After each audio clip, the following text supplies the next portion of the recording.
Hola, ¿qué tal? Primero, bueno, pues voy a tener que volver a grabarlo todo otra vez porque después de estar aquí como una hora hablando sin parar, me he dado cuenta de que el sonido no estaba entrando por donde debía entrar y he dicho, bueno, pues venga, vamos a intentar apañarlo como se pueda. Pero es que no, ni sonido ni vídeo, no, no había grabado nada. Así que estoy en el día este que me faltan un poco de luces y no son precisamente las que tengo aquí. Así que bueno, empezamos otra vez. Os estaréis preguntando qué hago en formato vídeo. Para los que me estáis viendo desde YouTube, los de iVoox y plataformas, pues me estaréis simplemente escuchando y diréis, ¿qué hace esta en vídeo y qué hace esta por la noche? Bueno, pues quería grabar un vídeo porque me siento ya bastante bien después de la operación, me estoy recuperando ya bien, después de la recuperación que ha sido dura, los dolores, la infección, la sinusitis, que yo no sabía lo que era y yo me iba a explotar la cabeza, y ya parece que ya no doy ningún pasito para atrás, o sea que ya llevo unos días de carrerilla. Me van a dar el alta esta semana, así que bueno, pues ya empezamos otra vez a hacer vida un poco normal dentro de lo que cabe con esto, ¿vale? Pero lo que viene siendo canal y temas los seguimos tratando igual. Y luego, ¿por qué lo he hecho por la noche? Pues porque, no sé, mira, el moradito este, el rosita, me daba buen rollo, quería ambientarlo un poco, y además porque todas las historias que se entrelazan hoy ocurren de noche. Entonces he dicho, bueno, venga, vamos a darle un poquito de misterio, así si lo veis por la noche, os ponéis YouTube y os ponéis el vídeo delante, bueno, pues os podéis recrear un poquito más. Esta historia no será desconocida para la mayoría de vosotros. Yo, sinceramente, algo había oído, pero cuando me he puesto a escuchar y a ver más cosas y ver muchos temas sobre el tema, los temas sobre el tema, por si acaso no lo habéis pillado, siempre se cuenta sale la historia por un detalle y se cuenta una historia. Pero es que esta historia se conforma de muchas historias y no solo hay una víctima, hay varias colaterales, directas y como queráis llamarlas, hay de todo tipo. Entonces no sería justo repetir la historia tal y como se cuenta siempre, y me apetece un poco narrarla cronológicamente, que es lo que me gusta a mí hacer, ordenar la información y tratar de exponerla de la mejor manera que se entienda. Así que lo más probable es que a lo mejor cuando empecéis a oír este caso no os suene de nada, pero según vayáis cogiendo el hilo de la historia, enseguida que lo vais a pillar, si no lo pilláis desde el principio, que sois todos muy listos. Y nada, para los que me conocéis, bienvenidos de nuevo al canal. Gracias por el apoyo, gracias por los comentarios, las sugerencias, y a los que seáis nuevos, pues bienvenidos. Podéis suscribiros, podéis darle like, podéis, yo qué sé, activar las notificaciones, reenviar, pasar de mi canal, hacer lo que os dé la gana.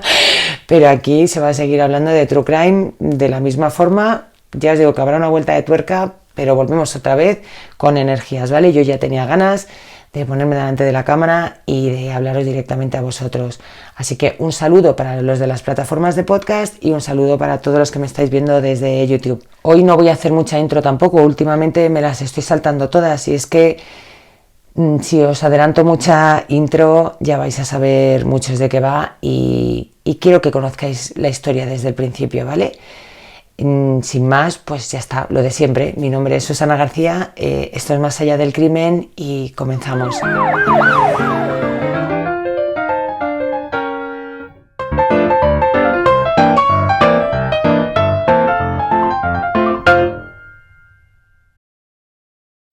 Perdonadme que antes de que empiece haga un pequeño altito en el camino para recomendaros, por favor, me estoy volviendo loca con este libro, ¿vale? Es de un periodista vasco y trata sobre crímenes, misterio, thrillers, familias. Mirad por dónde voy, o sea, creo que voy a página por día, cuando puedo leer, claro, porque es que no me lo quiero terminar, porque es que me gusta tanto que lo estoy saboreando y me voy recreando en la historia, y poco a poco. Es una trilogía, ¿vale? Yo he empezado por el primero, me lo regaló mi amiga Anne para mi estancia en el hospital. Anne, un beso para ti muy fuerte y gracias porque me has descubierto la vida con este señor, ¿vale? Ahora ya sí. Vamos a pasar al caso de hoy. Y para los podcasters lo voy a decir porque es que no os lo he dicho. Se llama El faro del silencio y es de Ivonne Martín. Mary Lou Jenkins era una joven que en 1946 tenía 20 años. Era una chica muy tranquila, le gustaba pasar tiempo en casa y no era la típica chica de conflicto. Vivía con su madre, que era enfermera, y el padre se había marchado a otra ciudad con otro de los hijos porque tenía un trabajo en otra ciudad. No he entendido que estuvieran divorciados, simplemente lo que viene siendo una relación a distancia que son maravillosas. El caso es que Mary Lou vivía con su madre y una noche la madre tenía guardia, como es enfermera que ya os he contado. Como siempre, pues Mary Lou cierra todo, no abras a nadie, quédate en casa y por la mañana nos vemos. Pues vale, cariño, hasta luego, mamá. Mamá trabajaba enfrente de casa, de su propia casa. Yo no sé si es que había un centro de salud. El caso es que lo que he leído es que ella desde su casa, desde el trabajo, veía su propia casa y vio la luz del porche encendida. Bueno, pues en un principio tampoco le dio mucha importancia. Ella estaba ahí enfrente, veía la luz, pero no había nada. Y por la mañana, cuando esta mujer sale a las 6 de la mañana, sí que se dio cuenta de algo raro. Y es que ellas tenían un código, pues cuando había alguien en casa, dejar las persianas de una cierta manera para que, bueno, pues supieran que había alguien. El caso es que estas persianas estaban de esa forma. La madre, por mucho que llamaba, ahí no le abría ni Perry la puerta. Y preocupada, pues entró por una de las ventanas laterales que tiene la casa, ayudada de una escalera, rompió el cristal, entró y ¿qué se encontró? Pues a su pobre hija Mary Lou tirada en el suelo, con un cable de plancha enrollado al cuello, tenía 5 vueltas, la habían asaltado, ya me entendéis, y allí se encontraba la chica. La madre lo primero que hizo fue lanzarse a por su hija, a intentar reanimarla, pero ya era demasiado tarde. La policía se personó allí, cogieron muestras, huellas, yo no sé qué tipo de huellas y qué tipo de cosas hacían con las pruebas en aquella época, pero es que es bastante frustrante todo lo que vendrá después. Así que bueno, muchas huellas o tenían o no sabían cotejarlas y no tenían al asesino. El caso es que la comunidad se estaba poniendo muy nerviosa, era un sitio muy tranquilo, donde no solían pasar cosas tampoco muy graves, y eso pues era un shock. Empezaron a interrogar a la gente, los vecinos dicen que sí que oyeron gritos, pero pensaron que eran de los conejos. No sé, aquí la gente, igual es que como no pasaba nada, pues los gritos de los conejos se parecen a los de una chavala que la están atacando, no lo sé.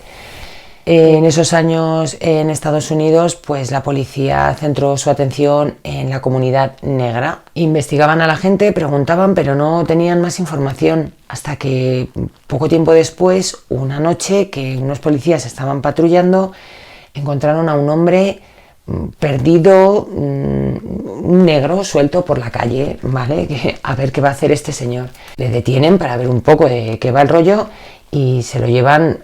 Estaba como muy atacado, se había intentado él autolesionar, entonces bueno, le habían llevado a un hospital, habían llamado a su hermana y a su hermano y necesitaban trasladarle a un hospital psiquiátrico.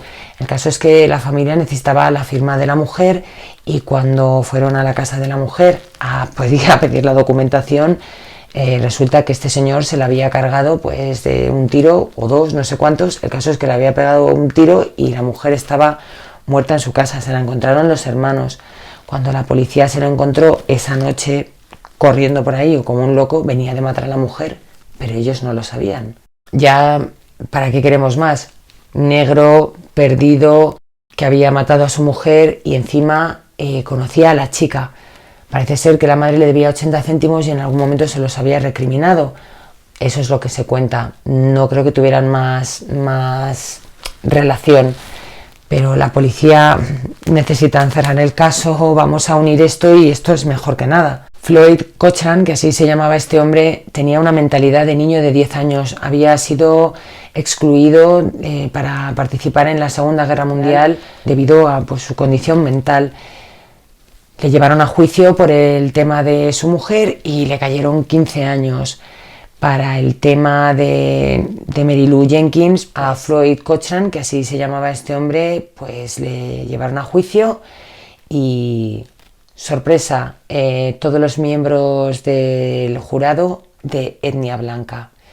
Evidentemente el abogado protestó, hizo muy buenas protestas porque recriminó que no se podía condenar a pena de muerte o mandar a ejecución a una persona que tuviera problemas mentales, y este señor los tenía, porque además es que directamente en su mili o lo que sea antes de ir a la guerra, en su armada, se le había descartado. ¿Por qué ahora no? Directamente es que ni le quisieron volver a evaluar. Ahí se quedó ya declarado, a nosotros nos da igual, tenemos un culpable y punto pelota. Total, si es un negro más, ¿qué más da? Este señor no recordaba ni el nombre de su familia, ni sabía dónde estaba, ni por qué se le juzgaba.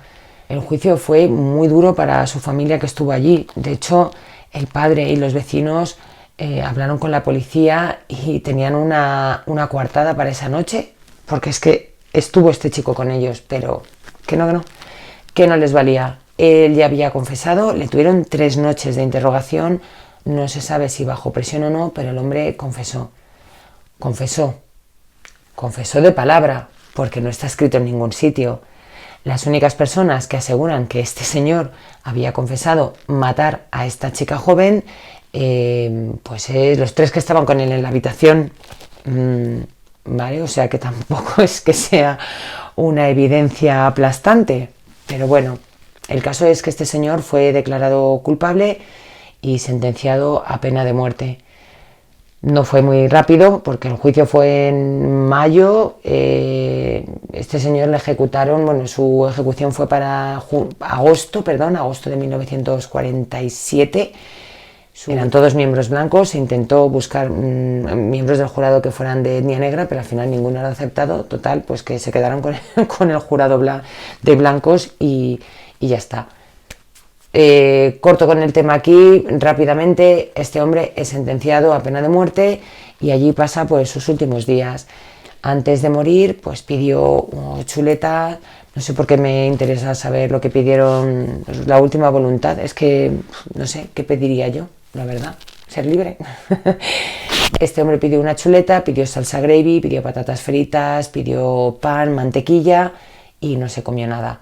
Le vistieron de negro y le llevaron a la cámara de gas y allí pues en pocos minutos y delante de pues no sé qué habría 40 personas, entre los que tenían que estar porque tenían que dar parte del fallecimiento, el que le da el botón, el abogado, el tal y el cual, y el resto pues nada, disfrutando de la peli, ¿no? Que asegurarnos de que el negro esté bien muerto, pues porque fíjate lo que le ha hecho a la pobre niña rubia. Y si pensaban que con el fallecimiento de Floyd Cochran lo tenían todo solucionado, pues la verdad es que no, porque en ese mismo año empezaron a haber otra vez más ataques a mujeres.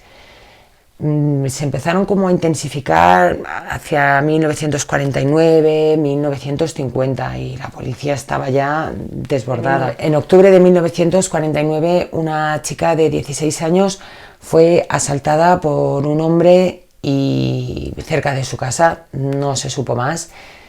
Un mes después, a finales de noviembre, otra chica de 18 años que estaba en su casa tranquilamente durmiendo, pues entró alguien y la intentaron asaltar y esta se libró por los pelos, no le pasó nada. Seguramente por el afán de intentar, bueno, pues me ha salido mal esta, me voy a buscar a otra. Al día siguiente, justo, una pareja que estaba pasando, bueno, pues por el campito, irían con su coche, pues, estando en plan parejita, pues les asaltó con un pasamontañas y se aprovechó de la mujer y ahí quedó también esta historia. Así que ya llevamos a Mary Lou, llevamos a Floyd que ha sido ejecutado y llevamos 3 ataques más. Desde el mes de marzo de 1950, Louise Terry, una joven, estaba cuidando a unos niños pequeños haciendo de babysitter cuando alguien llamó a su puerta. La chica, al mirar por la mirilla, pues tuvo una sensación así, no sé, le dio como bastante cosa, ¿no? Dijo, este tío que hace aquí, yo no abro a este ni pachos. Y ni pachos que abrió la puerta, no abrió. Pero se quedó con su mirada. El caso es que ella le podía ver por la mirilla y se quedó con su mirada. Y esa mirada la acompañaría a esta mujer el resto de su vida. 18 de marzo de 1950. Janet Christman es la mayor de 3 hermanos y vive en Boonville, en Missouri, con sus padres. La familia se traslada hasta Columbia, donde los padres abren un restaurante de carne y allí, bueno, pues empiezan una nueva vida, se juntan, tienen amigos. Unos de los amigos o conocidos de los padres, porque al tener el restaurante, pues la verdad que eran bastante conocidos, había dos matrimonios, los Romack y los Müller. Perdona que lo he tenido que mirar porque se me había olvidado los nombres. La cosa es que Janet se había comprado un traje a plazos para Semana Santa y quería terminar de pagarlo. Ese 18 de marzo había una fiesta, sus amigos la invitaron, pero ella decidió que no, que iba a trabajar de babysitter, no quería que sus padres le pagaran todo y pues bueno, por hacer un poco pues, de chica mayor, de tener su independencia económica, pues los padres accedieron a que fuera a cuidar pues al matrimonio que total iba siempre.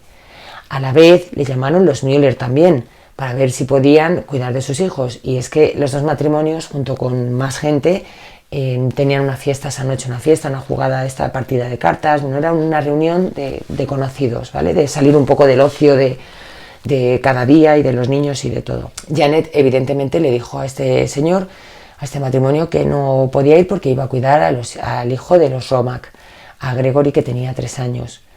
El padre de Janet la llevó por la tarde a casa de este matrimonio y el hombre de la casa le dio varias instrucciones. La primera, que no le abriera la puerta a nadie. La segunda, que si alguien tocaba la puerta o se acercaba a la casa, que encendiera la luz del porche. Y la tercera, y os iba a decir que me iba a sorprender, pero es que en Estados Unidos no sé de qué me sorprendo, le enseñó a usar su pistola a una niña de 13 años, pues por si la tenía que necesitar, ¿vale? Esto a mí me flipa bastante, porque sigo sin entenderlo, pero también tendrá su puntillo de dato esto de la pistola, ¿vale? Los padres, el matrimonio, se marcha a las 7 y pico de la tarde y allí se queda Janet con Gregory. A las 11 de la noche la policía, iba a decir el 911, pero en aquellos años en Missouri no existía el 911, era el 3132, que después cambiarían y os voy a contar por qué. Bueno, pues el 3132 recibe una llamada de una chica joven gritando que vengan, que vengan, que vengan. El policía lo único que alcanza a preguntar es ¿dónde? Pero ya no se oye nada más. La tecnología de la época tampoco jugaba mucho a su favor porque tardaban mucho en rastrear las llamadas y necesitaban como una especie de centralita, ¿no? Iban pasando, uno controlaba la llamada, se la pasaba a otro, la analizaba, la seguía, autorización, procedimiento, era un coñazo, que no es como ahora, vamos. Total, que esa noche, para más Inri, la persona que tenía que estar con la centralita no estaba trabajando, era de noche, no se queda registrada esa llamada, no la pueden rastrear. Y este policía pues se queda mosqueado porque dice, esta llamada es en serio, esto no es de coña. Entre tanto, y muy poquito después de esta llamada, la familia Romack llama a su casa para ver qué tal está Janet y si Gregory está bien o necesitan algo, y nadie les coge la llamada. La familia no sospecha nada, no piensa nada malo, bueno, pues se habrá quedado dormida, estarán dormidos, es tarde, sin más. Luego llamamos. Pues venga, luego llamamos, que tampoco llamamos, y ya pues nos presentamos en casa a la 1:30 de la mañana. ¿Qué pasa cuando aparcan? Que ven la luz de la casa, del porche, encendida. Pero si le habían dicho que no la encendieran, pues ¿por qué estaba encendida? Pensaron que a lo mejor tal vez se había juntado pues con algún noviete o alguna amiga, que eso era muy típico también de hacerlo en... Oye, que estoy cuidando a un niño, que se viene mi amiga, y comían pizza y ya está, y ahí se quedaban. Lo segundo que vieron es que la puerta de la casa estaba abierta y ya lo tercero que vieron fue el cuerpo de Janet con las piernas abiertas, tirada en el suelo al lado de un piano y con un cable de plancha alrededor del cuello. El cable de plancha, eso es, lo estáis diciendo y lo estáis pensando, bueno, diciendo no, lo estaréis hablando, no os estoy oyendo, pero seguro que lo estáis pensando, el mismo cable de plancha que usaron con Mary Lou Jenkins, ¿vale? Aquí la policía empiezan a pensar, pues sí, tienen relación los casos, qué curioso, pero no piensan que han ejecutado a la persona equivocada. Ellos siguen como los burros, ¿vale? A sus cosas. La investigación arranca, la policía llega allí, se inspecciona la zona, la chica La chica había recibido un golpe muy fuerte en la cabeza, bueno, tenía varios golpes, se había defendido a más no poder, estaba todo lleno de sangre, la pistola no la había tocado, la puerta no estaba forzada, lo que sí había era una ventana con cristales rotos. Los cristales estaban dentro de la casa, por lo que alguien había intentado entrar desde fuera, pero era un espacio muy pequeño.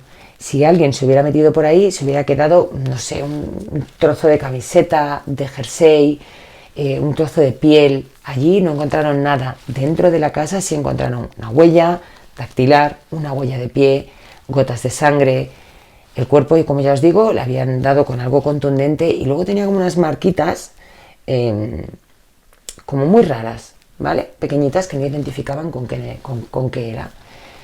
El caso es que les da por la mañana ya investigando, esto no sale todavía publicado, la policía va muy poco a poco preguntando a los amigos de la chica y la familia que había encontrado el cuerpo recibe la llamada de la otra pareja, la que Janet cuidaba a sus hijos, a los Müller.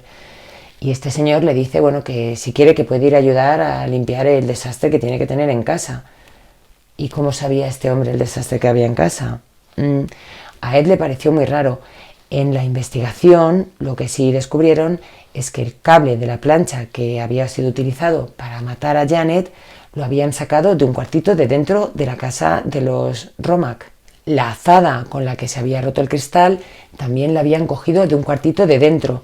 Por lo tanto, alguien había entrado a ese sitio sabiendo lo que había cogido el cable, había cogido la azada, y lo más probable es que la rotura de cristal fuera una puesta en escena. La familia, no os he contado, pero claro, sube corriendo a ver el niño maravillosamente bien, dormido, no se había enterado de nada, así que el ataque había ido solo contra Janet. Aquí se presentan dos policías, la que tiene jurisprudencia y la que está más cerca, y comienzan un poco como a discrepar. Unos dicen que es un señor random que ha entrado en la casa, y otros dicen que al no estar forzada la puerta, al tener una pistola que no la había utilizado la chavala, se cree que era una persona conocida. Y bueno, y entre ese debate estaban que sí, que no, que sí. La policía, evidentemente, pues sospecha de la familia Romack, porque es su casa, es su cable, es su azada, y a ver qué leches hicieron esa noche. Pudieron demostrar que estuvieron jugando a las cartas. Todo el mundo que estuvo allí dio fe, había muchos testigos, sin ningún tipo de problema. Pero había otra persona que tenía acceso a la casa, y este era Robert Müller, el marido del otro matrimonio, el que había llamado diciendo que iba a limpiar. Entonces aquí ya los Romack dijeron, oye, antes de que me acusen a mí, pues que no hemos sido nosotros, a ver qué leches ha pasado. La mujer, Anne Romack, le comentó a la policía que este señor, que era sastre, pasaba tiempo pues ahí en su casa y tal, aprovechaba para ponerle ropa a Janet y para tocarla. Como decía ella, este señor no habla, este señor solo tiene manos. Y así como un poco asqueroso y un poco cerdete, pues a ver, que tenía 26 años, que tampoco 26, 27, tampoco era el hombre que tuviera 80, pero la niña tenía 13 años. Y los comentarios que le hacía el matrimonio era de qué desarrollada está, qué bien se la ve. Pues no sé, a ver, hijo, si estás casado, o sea, que puede ser tu hija, por favor, ¿vale? Entonces ellos eso lo contaron a la policía.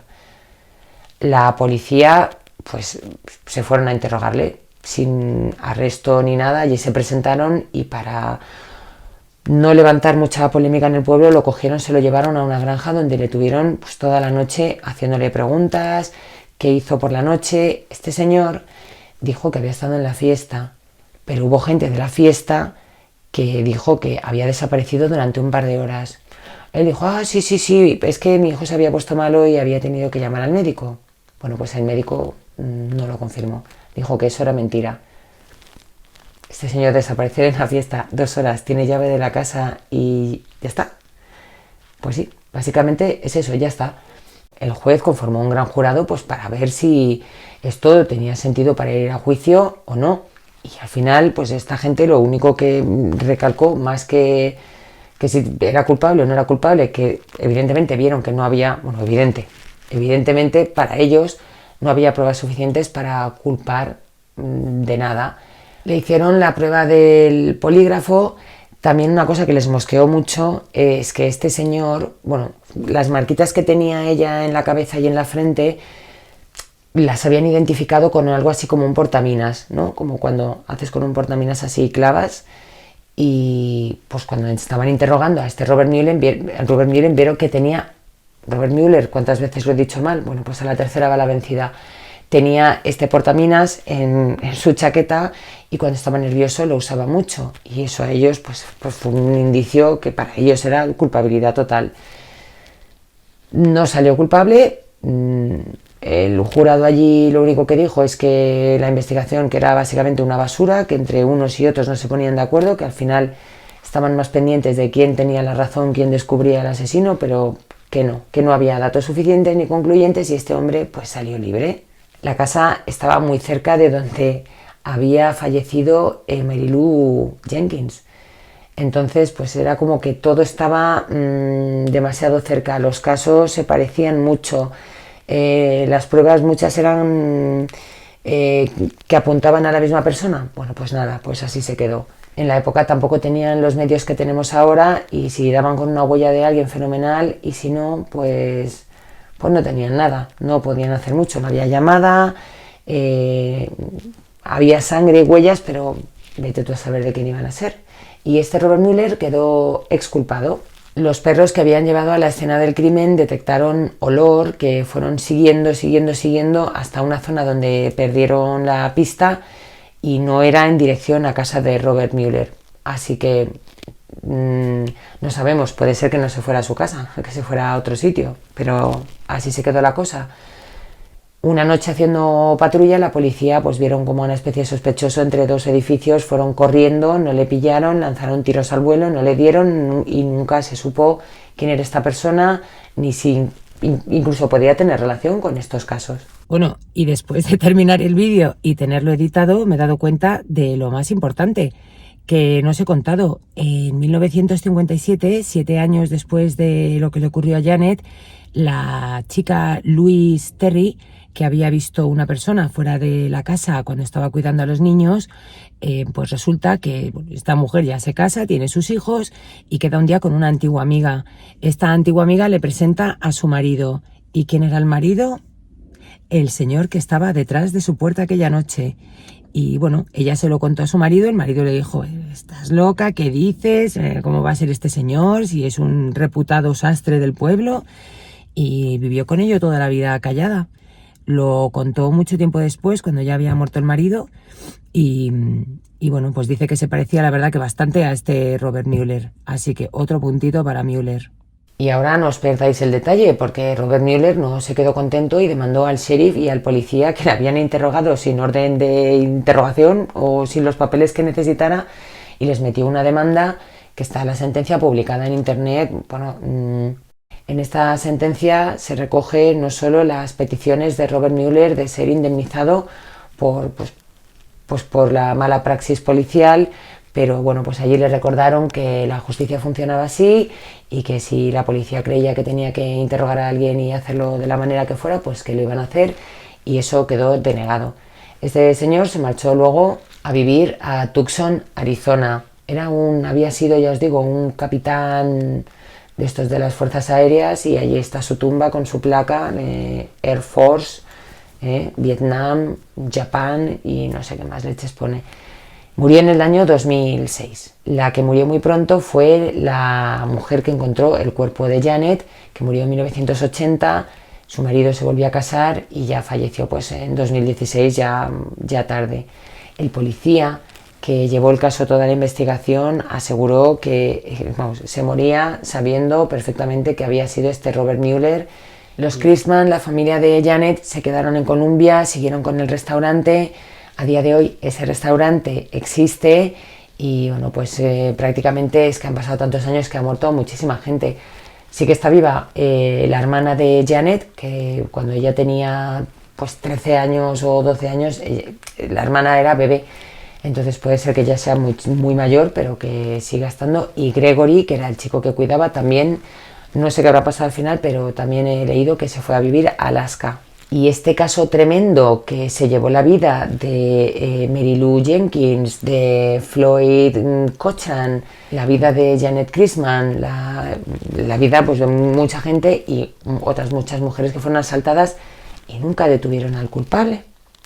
Y así se quedó este caso. Yo odio los casos abiertos, pero es que en este caso, y bueno, cuando ya lo había oído un poco, pero cuando me he puesto a escucharlo más, es que para mí ha sido como... no bajes al sótano que te van a cazar, que ya sé quién es el asesino. Pues es un poco así. Para mí está muy claro, no sé cómo lo veis vosotros, tampoco hay mucha más información. Hubo un periódico, el Columbia Tribune, que quiso pues seguir un poquito con la investigación y tocó todas las puertas posibles para ver si podía hacerse con la huella del pie, que cuadraba, nos he dicho que cuadraba con la de Robert Mueller, las huellas y la sangre, para ver si con la tecnología que ya había avanzado podían sacar algo en claro, pero esas pruebas ya no existen, han desaparecido. Qué casualidad. Y es la rabia que me da, que este caso se queda abierto, aun sabiendo que probablemente el culpable ya ha fallecido, y pues el pobre hombre este que le pilló, bueno, pobre, que acaba de matar a su mujer, que tampoco, pero me refiero... que le culpen por lo de la mujer, que no le ejecuten por haber atacado a una chica cuando no ha sido así, ¿vale? Y se quedó abierto y se quedará abierto para el resto de nuestros días, porque no vamos a saber nada más, y es una pena. Yo he querido traer este caso porque dio lugar a la película de Halloween y a Quién llama esta noche, que os voy a dejar por aquí algún audio. Yo lo he escuchado por la noche y a mí personalmente me caga bastante, o sea, me lo puse ayer por la noche y después de escuchar varias veces la frase, pues como que ya no me apetecía mucho seguir escuchándola.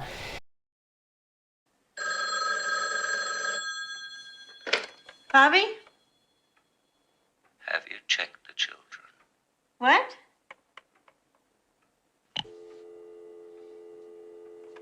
Y dio pie a esta película que, si bien no es exactamente igual, es parecida. Es una niñera a la que llaman y cuando ella llama a la policía para decir que la están acosando en la casa, le dicen que la llamada está hecha desde dentro.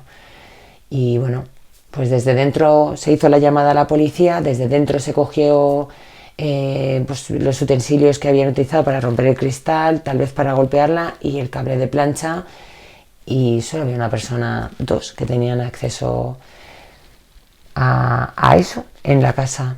Y no sé, quiero saber qué pensáis vosotros sobre el caso. Por favor, dejadme vuestros comentarios. A lo mejor hay algún loco más, como alguno que confesó que había sido él, pero luego pues eso, había sido obligado a declarar. Desde en estos casos que son de tantos años, donde uno declara, el otro es forzado, el otro...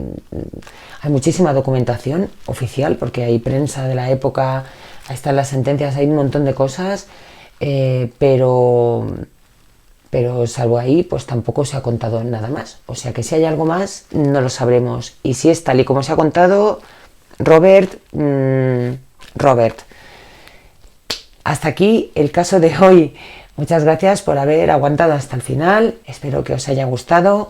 Como siempre, tenéis más información en mi página web masalladelcrimen.com y en mis redes sociales. No os voy a saturar, os las dejo por aquí a los que veis en YouTube y en la descripción también a los que estáis en plataformas de podcast. Y perdonadme porque definitivamente las luces ayer las tenía medio apagadas. Y después de escuchar el vídeo, sí, muy mono el pelo, pero me he dado cuenta que como primero de audio, bueno, pues he suspendido, o sea, el máster de radio y tele a la basura. Perdonadme por el pelo, ya para el siguiente ya lo corrijo. Y por favor, ya os digo, animaros a comentar y a proponerme temas. Mira, estaba viendo el otro día los comentarios de Spotify, que no sabía que tenía comentarios, y el otro día digo, anda, pues tengo muchos comentarios. Y quiero saludar pues a la gente que me ha puesto comentarios allí, de Chile, de México, de Paraguay, la verdad que estoy súper contenta, de Colombia, y me escribe muchísima gente pues de distintos sitios y me hace muchísima ilusión, porque bueno, pues no solo cubrimos casos de España, también cubrimos casos de fuera, y se hace lo que se puede. Y es verdad que ya sabéis que mi estilo es rebuscar un poquito los casos, aunque a veces os traigo de estos, pues como este, súper bombazo, explicado 200.000 veces, pero bueno, en un orden cronológico distinto con el que he querido dar visibilidad también a todas las víctimas de este caso. Y me estoy enrollando un montón para deciros que hasta luego, que encantada de estar con vosotros, que me sigáis, que me deis like y que nos vemos en las redes, ¿vale? Que nos vemos muy pronto con más casos reales en Más allá del crimen. Un beso.